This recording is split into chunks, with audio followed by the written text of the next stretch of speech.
Very good afternoon, everybody, including the e-learning participants.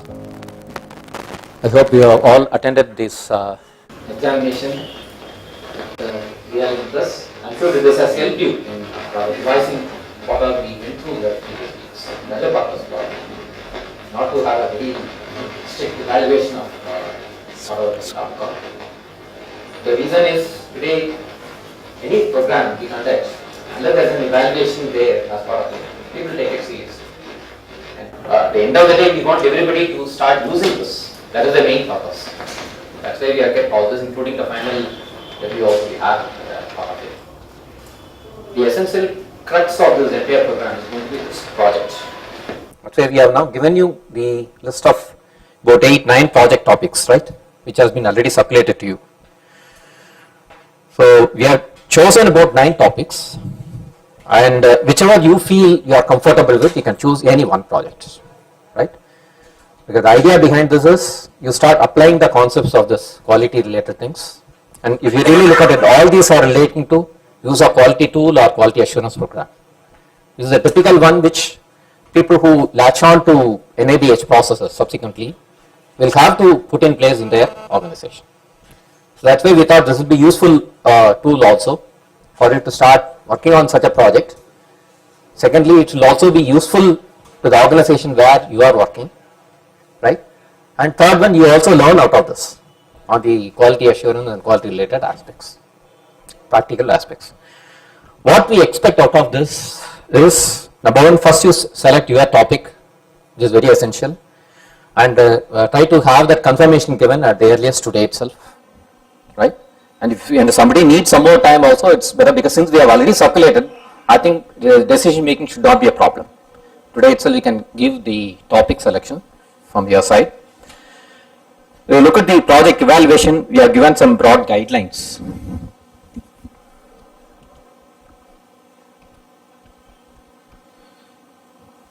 We have given originality of idea and the data collection parts, about 30% of the marks. And approach, today when you talk about an approach, we have given in the next following pages, we will also go through that, how we are taking up this quality assurance program, how we are setting up a quality assurance program in the various areas. And that means for any quality assurance program, you need to define the process appropriately, what is that you are going to go about it, right? And then have the parameters collected in line with whatever you have defined, the quality assurance program. And then have all the data, whatever that is collated in line with it, analyze it, and then see where the quality assurance related standard meets with whatever you have already defined, and any deviations from that, what you are already observing, try to account for those deviations through a corrective action, preventive action. So the approach, what you will have is in terms of whatever topic you have chosen, you define the particular quality assurance program, or what we talk about a safety audit program or a clinical audit program, whatever we have given as one of the topics. So define how you will go about collecting the data for it, what will be the parameters you will select for it, right? And these parameters, how will you go about verifying and data collection and verification, and finally presenting it also appropriately. So that's why we given a presentation of that in the form of your good PPT and also your report, whichever way, in a structured manner, right? And we will have at the end of it an evaluation through a Viva OC, where we normally would like to check with the principles through which you have taken this project. What is that for even arriving at certain criteria for a particular quality assurance program, how you chose the criteria, how you did about it, and the data validity of the data that you have taken. This is where we really will be spending time on that on the web also, right? And your presentation obviously will also, because today any quality assurance system that you are setting up for your hospital, if it is defined properly, then it becomes a repeatable one, right? Because this is going to be an ongoing process within the organization. So that becomes easy for you to repeat the same process and have a continuous monitoring on the quality assurance system. The dates, what we have now given as part of it, the deadline, first project topic finalization, we are given it today. So I'm sure this you'll be able to meet this timeline. And then project report submission date, we have kept the penultimate weekend, that means 11th weekend. 12th weekend is the Viva OC. So 11th weekend, we expect you to submit your project report, right? And that submission can be done through the mail, whatever report you are making it. And report ideally can be in Word format, structured way, and the same thing you can use it for your PPT also, broadly. So when you are presenting it, we expect you to present in a very logical way. So PPT presentation Viva will be taking place on the date of, that is the last date, 31st of the program. So, and how we are going to, for the online participants also, I would like to mention that the same will be the process which we will be adopting. You can finalize the project topic today, send it across the mail, and for the project report submission date, you can still adhere to that in a structured way. You send it again by mail, and the PPT presentation you can send by mail, and we will have a Viva OC through Skype. So that is the process which we are going to follow for the e-learning participants. And there will be a team broadly. When we talk about Viva OC, it's not going to be only me, because handling multiple this thing is going to be difficult. We will have session time of maximum about 15 minutes per participant. So that way we will have 2-3 people, maybe one for two for maybe online people and 2 for the outside people. So that we know within the time frame we are able to cover the entire PPT presentation in Viva OC.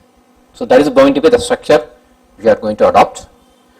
And coming to the individual topics, I'll just run it through for the benefit of you people, so that you may have some queries also on this. First thing is, we have talked about the program for laboratory.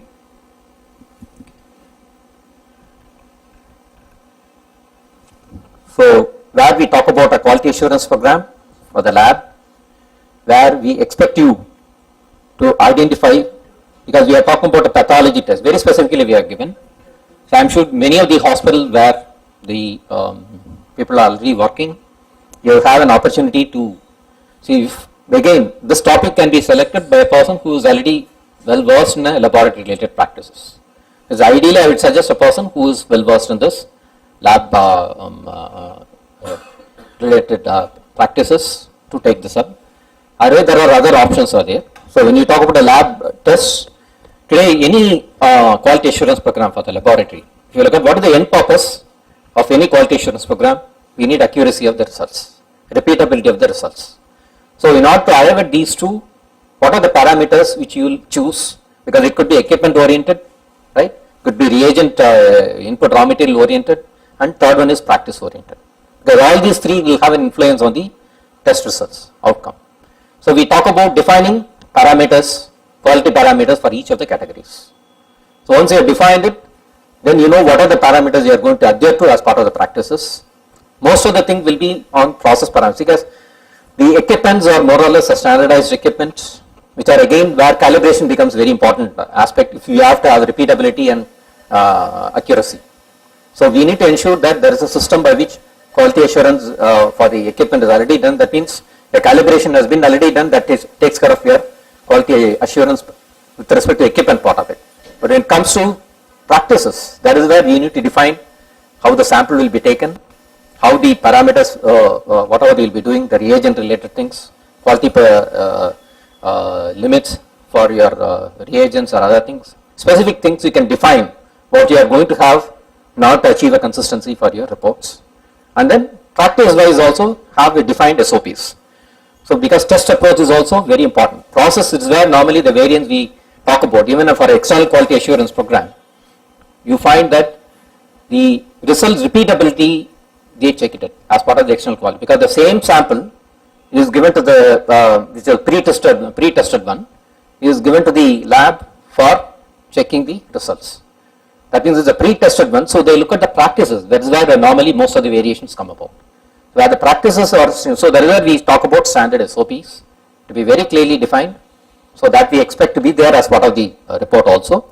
And once you have done it, then the measurement part of it, results for multiple tests have consistency, how we are trying to go. So that has to be again mapped in a graphical manner, so that you know over 1 month, because today we are talking about mid of December.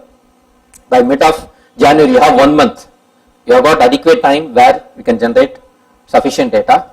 So I leave the number of samples to you. I am not very specific that it should be for every 30, all the 30 days for that month.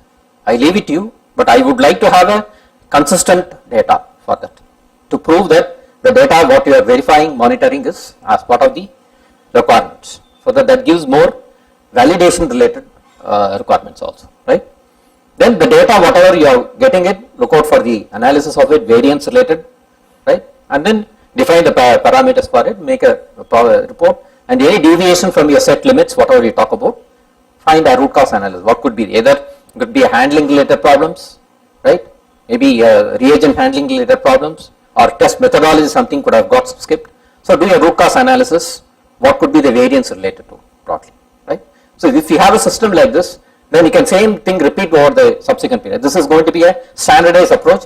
It can be later corrected. So I am not saying this is going to be the final this thing, but at least this methodology of approach will give you a confidence that you are not left any of the important things as part of the defining related requirements. So we talk about initially define this problem with respect to quality assurance, what are the requirements, categorized into equipment, and then your materials or resources, and then the practices.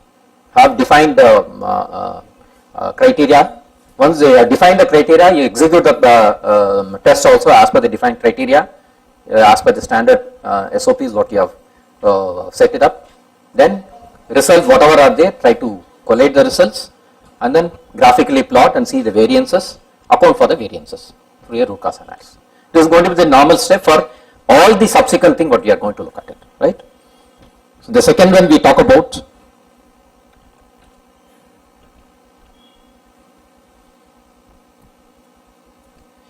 is on imaging. Imaging also has got a quality assurance program where equipment dependency is there, then use of standard practices is there, and then third one we talk about your use of PPEs or other related records which make a difference.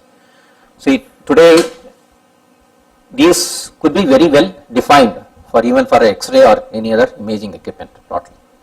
Today in most of the X-ray equipment, the external party where A or B gives an approval with respect to that it meets the norms, that is scattered radiation related, safety related norms are taken care. But as operation related aspects, they need to have a process by which it is again validated with external resources broadly, right? So here also we talk about defining the same way, having a standard operating protocol for it, and then ensuring the results whatever you arrive at, quality of the image, because today quality of image can vary with the parameters that you have selected as part of the equipment. So today all this will be defined by you before you, even including the aperture related, there are various parameters which are there. So once that is defined and you are meeting those norms, the results will be consistent enough. Today you take an X-ray for a particular region and the same thing again for multiple patients when you are talking about it, there should be repeatability of the results. That's what we talk about, assurance related thing. Here also variance if anything and the quality of the imaging that has to be looked back to see anything that was made faulty on. So your report preparation will cover all these aspects broadly, right, on the imaging also. Then third topic we talk about on the quality assurance program for OT. For operation theatre today, what is the quality assurance program? Can any of you tell me? What will be required normally for a theatre environment? Huh? Sterile, yeah, the sterile environment, that's what we are talking about. So we are talking about sterility monitoring as part of it. So it just got again depends on the quality of air that has been circulating around, which has got again multiple parameters, right, including your temperature, humidity conditions, right, and then the particulate counts, right. So these become the criteria which define your sterile environment within the, including the air exchange. So these are all there as part of your NABH standard specification for air gases. So maybe the quality assurance related parameters could be identified for each of this, and you start measuring this, including the end result. How do you validate? Through a star test. This is the final point which proves whether the sterile environment is really sterile or not. So you have to correlate with that setting and with the final end result and say where variances of anything is there, attribute the variance to very specific things. Right? So that is how we will be evaluating with respect to the OT. Okay. And this is another thing which we talk about, mainly where people who are from a purchase background or who have been working in a stores related setup, right, or administrative related area, where this we can talk about defining quality assurance program mainly for processes or stents, because this is also one of the NABH requirements today, that we need to have quality assurance program for this. So where we talk about for any procurement related, first and foremost is we talk about first parameters to be identified for the components, right? So you define what are the requirements that to be identified to be supplied by the supplier. So parameters to be defined there as it is, and have a quality assurance process. How will you verify this, right? Today we talk about including things like where FDA, because we have given something more on the details below that also.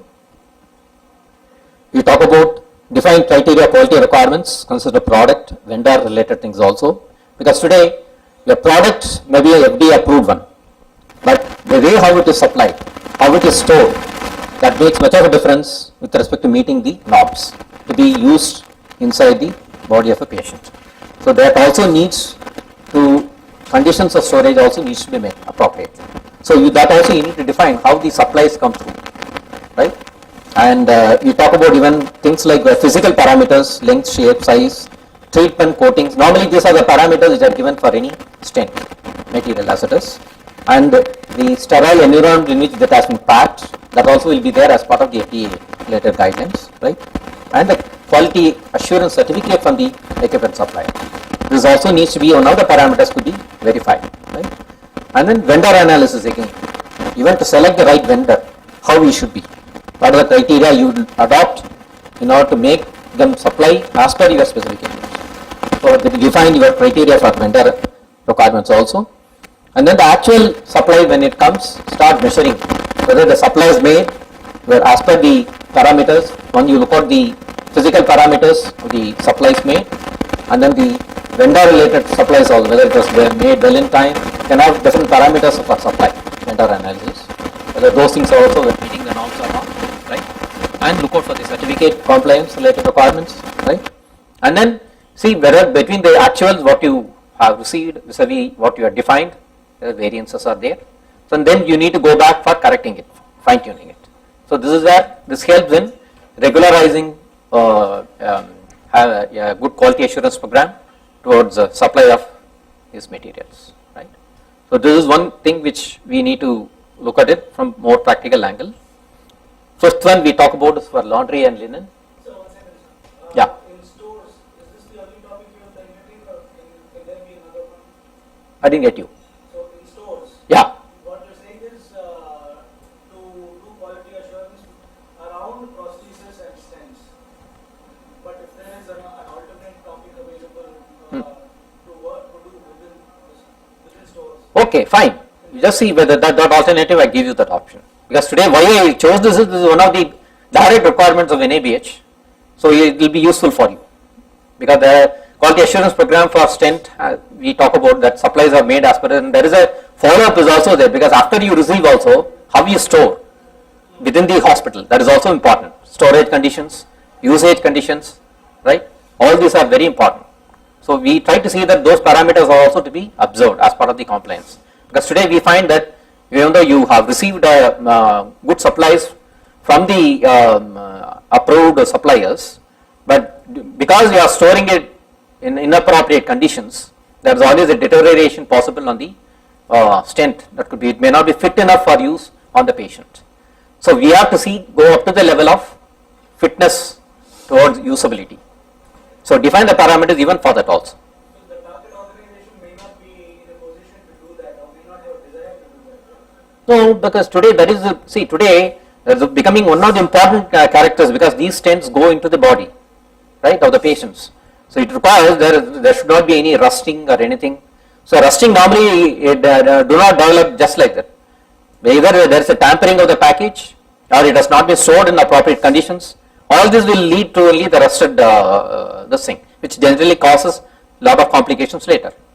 So we need to look at it whether till your usage level, the characteristics have been retained or not. So that is where it becomes essential that you could trace back all this ultimately.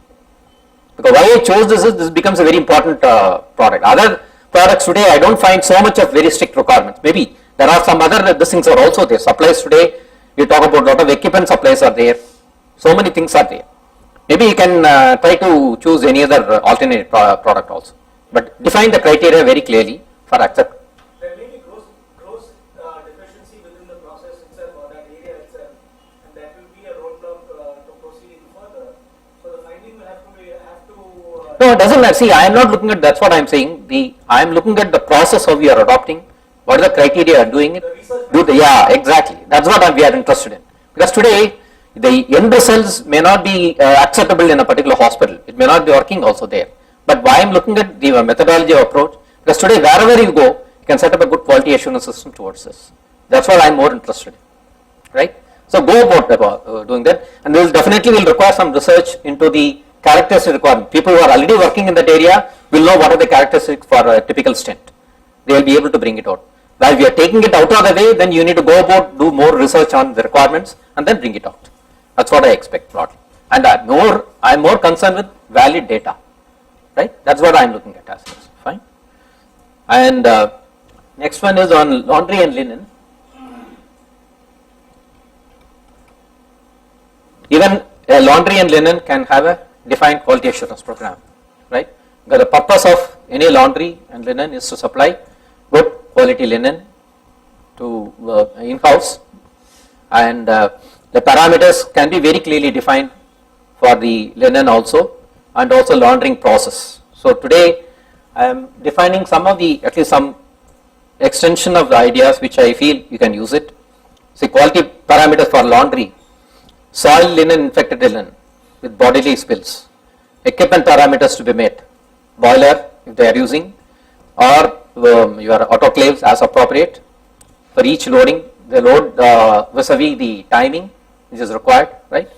And we also talk about process parameters: load quantity versus time and temperature, then disinfection parameters, washing timing, duration, right? Drying temperature and timing, right? All these are also to be defined appropriately for a given condition, right? And then quality inspection parameters with respect to damage or tear, which is again, if you really look at it, it is going back and see what is that, what you have defined, the temperature or the type of the thing. That's where it is normally relating to. The number of pieces sent for reprocess in each batch. This is also another measurable entity through which you can see that the quality assurance program is running effectively or not, right? So these are the measurement parameters you can generate here also broadly, right? And then collect the data for each of this for certain number of batches and see whether the parameters what you have defined for both the laundry process and your drying process, these are adhered to as part of it, including the final outcome. Final outcome is without tear or this thing, the linen is taken out and it is appropriately dried enough, right? All these conditions will be the final meeting criteria broadly, right? And where any deviations are there, go back and do a root cause analysis where the problem is. Because normally we find that many hospitals during the winter or during rainy season, the external moisture conditions play a lot of role with respect to designing the quality of the linen. So you need to vary the parameters appropriately depending upon the external conditions. Definitely I expect those things to be brought in here. Because this is where the variance comes. Otherwise if there is a uniformity of temperature everywhere, we are talking about summer, I think there normally we don't end up with a soil linen or a linen which is not usable. Only during the rainy season or winter season we find parameters not being met because they stick to the same regimen. So it has to be again parameters to be varied depending upon the environment conditions also. Is moisture measured? Yes, obviously, because today even a drier temperature and the timing duration for a batch depending on the load what you have. Maybe you may have to reduce the load and increase the temperature during the winter or rainy season accordingly. So that parameter variation also need to be relatively selected appropriately, right? So that depends on the environment conditions. Today, even for a theater we talk about the Ambient moisture within a room can be measured. Ambient moisture within a Yeah, within room can be monitored easily, because you've got now humidity, temperature and humidity conditions can be monitored through this thing. So under those conditions we define as it is. Okay. That's what I understand. So that you know well and good what is that under those parameters, current conditions, and what is the parameter that you have chosen, Yeah. and whether it meets the final outcome ultimately. Yes. Dryness. But what you're describing, sir, the amount of time that is available is actually very short to come to actually be able to do these. From my experience, in all of these areas, performing a clear audit with appropriate attention to sampling and a list and preparing an audit questionnaire, which will have to be reviewed midstream, and then performing an audit and coming to conclusions. That much time will go. That's all. Then the next steps of actually coming up with a program or with defining certain areas for improvement. I'm not talking about areas for improvement. See, even when you're doing the measurements, right, and you find the end results of the quality of linen what you get. Yeah. See whether it meets with your dry linen characteristics. Yeah. So where that there is not achieved, that means Yeah. the parameters somewhere. That is what I am saying. That look back and see what is the root cause analysis. Just do that. What I am looking at is only up to that level. At least you are able to account for these variations. Yeah, because simply for testing assumptions, half the time is going to go. Right. And midstream, you're going to find out that we need to perform some changes and alter the assumptions, alter the statement of the problem, and maybe about sampling also. This has been my experience. I've done many audits.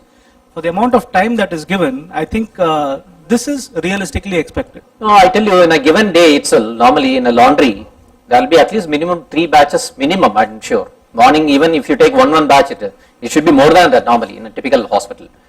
Okay. So you will find the number of batches you have chances of evaluating will be 3 batches at least in a given day as it is. Say at least during the daytime alone, 2 batches. 2 to 3 batches you can easily do the... Oh, that is okay, but then what the... So what I am saying is your data collection, maybe first 1 week, maybe you devote time on collecting the data, and then analysis 1 week. Yeah. 3rd week maybe course corrections, if at all anything is required. Broadly, that's what. See, I'm more interested in your methodology, how you are defining things, right? Criteria, what you are going to define as part of the quality assurance requirements, right? And then your data collection related things, raw data, what you are collecting, analysis of it, and then finally concluding and going back to see where is the variance related that you are getting. Broadly, that's what I'm more interested in that. I understand. Right, that definitely I'm sure with the, we are talking about as 1 month, 4 weeks, I'm sure that is definitely possible. Okay. Right, that's what I'm interested in broadly. See, this is in order to make you apply the concepts of defining certain things, carrying out certain experiments on this basis, and then analyzing the outcome of it, and then having a root cause analysis. This is the structure. Okay. In can we have communication with you during the You can, definitely. Because I would like to run my assumptions by you whenever I go to them, because that's the first thing that's going to get tested. Right. That's the most important. Can shoot back any of this thing with respect to the mail as it is. I'll get back to you on that. That's not a problem. Okay, sure. Then CSST. CSST is again similar to this quality assurance program, but here your requirements are very specific. You have got instruments are there, sterilization, right, and other linen also which are being used inside. So here also define the quality requirements, autoclaving related parameters, right, and conditions of loading, batch wise loading as it is, and then outcome related thing with respect to. So here we have given some examples, because today both ETO is also there for plastic related items and your steam sterilization. Huh?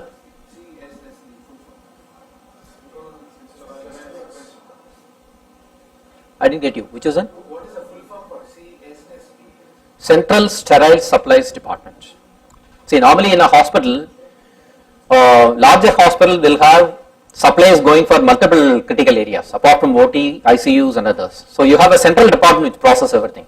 In many a smaller type of hospital where they have only one single unit which is attached to the OT, there is called a TSSU, Theatre Sterile Supply Unit. So this is the variance normally. So the concept is remaining the same. Both they use the autoclave in both the cases, right? So we are looking at parameters for sterilization, temperature, pressure, all those conditions, right? And then batches run through that as it is, outcome of it, and then the any negative effects on the outcome of the sterilization, ineffectiveness, because that this steam sterilizers and all, they validate the sterilization using appropriate validation stickers, right?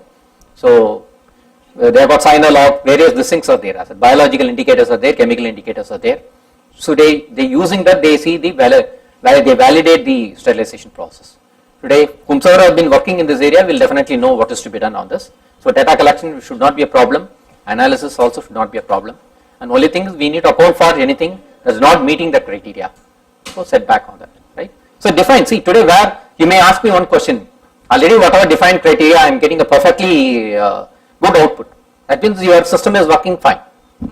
Except that you may have some areas where temperature fluctuations are there or pressure fluctuation something is there, in which case you find occasionally some improperly sterilized items are there, which you may need to again go through a process of re-sterilization. So look out for the number of such instances of such re-sterilization. That's what we look at it. At least that you know these are the things they don't meet the criteria, right? So that at least helps in defining your quality assurance program for this, right? Then clinical audit, I have already shared with you for clinical audit some how to go about a clinical audit. But clinical audit, that's why I have not given much briefing here. Additional reading material has been already forwarded to you people as it is. The topics for clinical audit, right?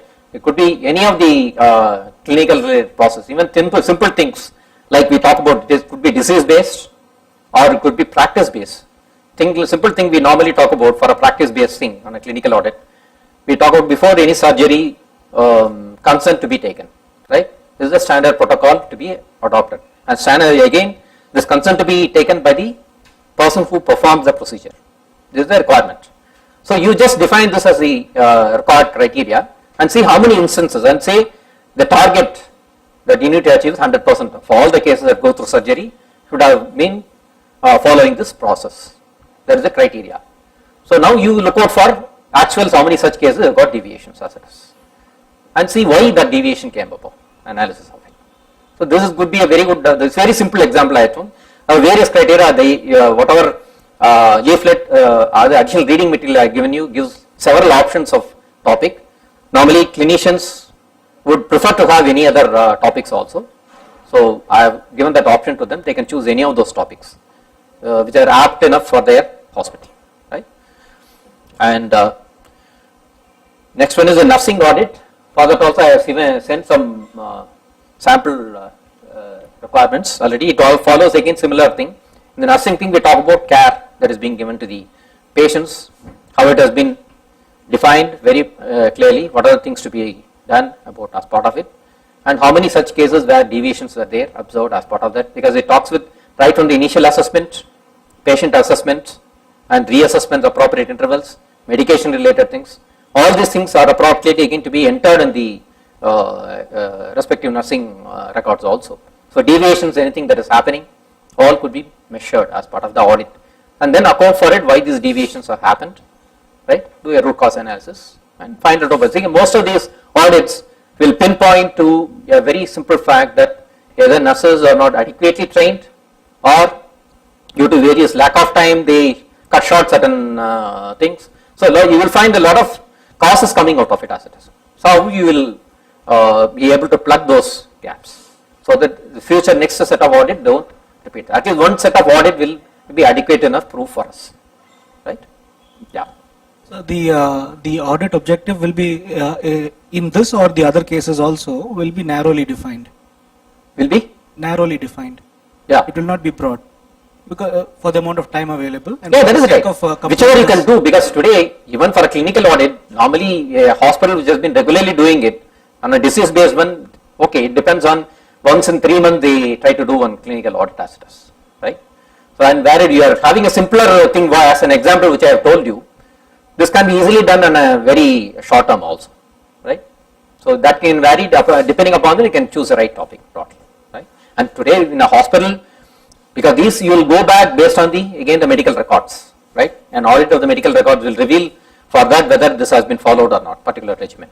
So it becomes easy, and where an organization already following ICD coding, disease based classification where you have all the data available, you know what is to be defined for a particular specific illness intervention, whether that regimen is followed or not, you can easily go back for those specific case sheets and then take a random this thing out of it and have it evaluated. So this becomes very easy for a, same is the case for a nursing audit, right?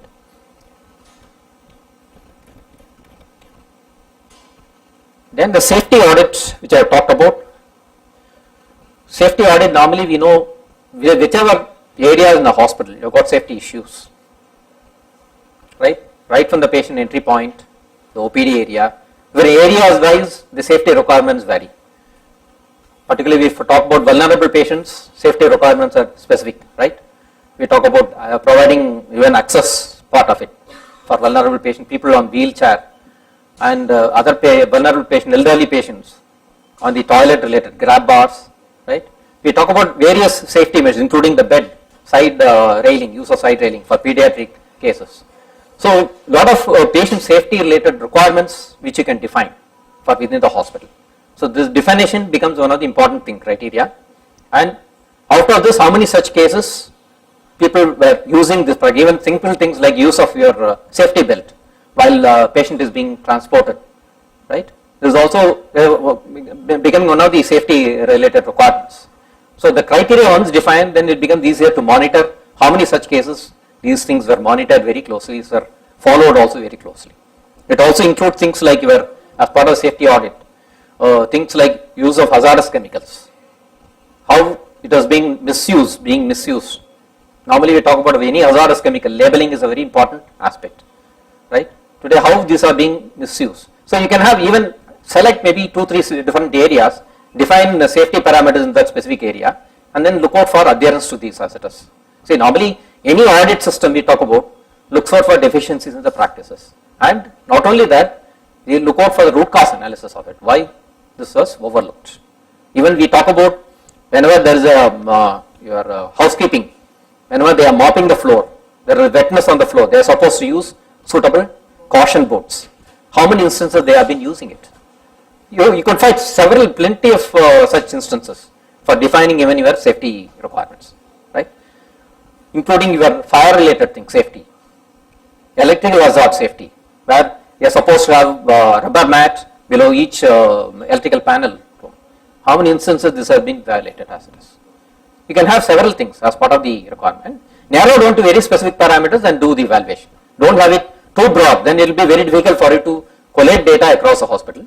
But have a specific point, some 3-4 areas, and look out for specific parameters to be adhered to, whether this has been adhered to or not, and then look out for deviations and do a root cause analysis and see what is to be done for preventing such things. So many of them may point out towards inadequate training, right? Or the people, maybe we talk about your housekeeping staff. Howsoever you have given training, you find due to various conditions they don't adhere to it. Simple thing, use of your PPEs. How many times even your nursing people in critical care area they start using PPEs, right? So that also can be defined, brought under the scope broadly. So you have got several instances for safety related audit, which you can define, and then within the scope of the audit, whatever you can try to follow it as part of it, right? Which you can easily do. So broadly, these are the 9 topics which I have left for you, and most of these things will be very easy. You can easily define the parameters. So what I am looking at is a structured approach, right? When you talk about a structured approach, which I think Surendran has given in his module 4, quality assurance, this thing, which you can again go back and revise, right? Where you find the methodology has been given in all the cases, because we talk about for any quality assurance related system, particularly patient care areas and non-patient care areas, which even including maintenance related safety things also come up normally, right? So we talk about defining a problem and then trying to see to it the define the objectives of doing the study, what are the criteria you would like to evolve for meeting the norms, and then look or study a number of samples, right, randomly across the hospital, and then once the data is collected, analyze the data, and then look out for non-conformities, and then root cause analysis, corrective action, preventive action. So this is the thing which we give both, because planning, designing, measurement, assessment. There are a broad 4 parameters under which all your report presentations will come broadly, right? This is what it is. So you feel you'll be comfortable enough in doing it, and you will get more inputs because subsequent programs which you will have, you are going to cover something related to maybe your clinical audit chapters by Dr. Krishnamurthy is there. You can raise any, by the time you have started working on it with the input, because this input what I have given is again thanks to Dr. Krishnamurthy is the thing, he has evolved that ultimately, the samples and all that. So you can start working on those parameters, and any queries you have got further, you can even directly address him also broadly, whenever he handles that session as it is, right? So by the time we are there on, that is 21st, right? 21st, you will be able to fairly submit your report by the time, right? So I think 24th, yeah, 24th, yes, sorry, 24th. Again, we will be able to submit the report. So don't worry about, see, we are more worried, we are not worried about your outcome or the results. We are looking at the methodology that you are going to adopt, how structured it is going to be, whether have you factored in enough of the things, whatever that can come up within that specific selected criteria. That's all we are looking at it, right? See, broadly, once you are strong enough on this, you can do this quality assurance related program for any area in the hospital, right? That's a broad thing. I want you to start applying this principle, that's it. That will give you a very ground practical exposure of how to do this. Don't worry about the outcomes, whatever it may be, right? And do it in a structured way and present it appropriately, right? That's what we are looking at. And all these sessions will be useful to go back to that 4th session, quality assurance program, whatever the PPTs are already with you. Some examples are there already on that. If at all anything I come across subsequently, I will forward to you whatever that is there with me as it is. Don't worry about it. Fine. It's clear now? Any further these things you would require? Yeah. I'm not attached to any hospital. Fine. I'm going to try and actually. I think you said you will be able to give an opportunity for people to work on this. You can try to latch on to that. That I would appreciate. Definitely, because they will also get the benefit out of it. Yes. That's fine. Okay. Right? You can try to get attached that way. That's not a problem at all. Yeah. Okay. So that is there. At least you get the real data on which you start analyzing. And the benefit obviously let them also get. Yeah. And you get to know the learning out of it ultimately. That's what, simple.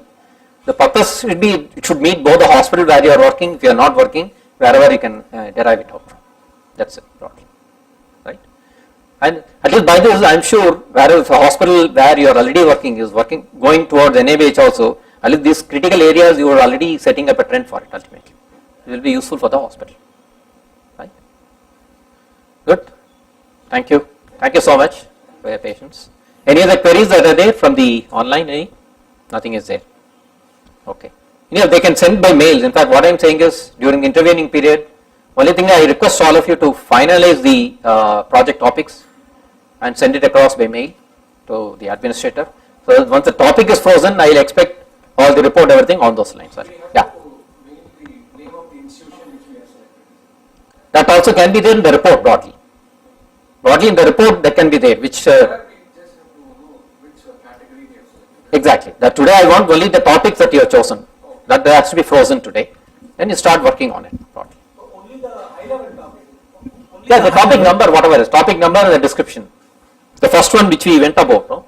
Okay. Problem statement is required. Exactly. The list of topics, whatever. That's what I want. Initially freeze it now. Yeah. Then you have frozen it. Then you have got time to work on it immediately. Yeah. I understand. So.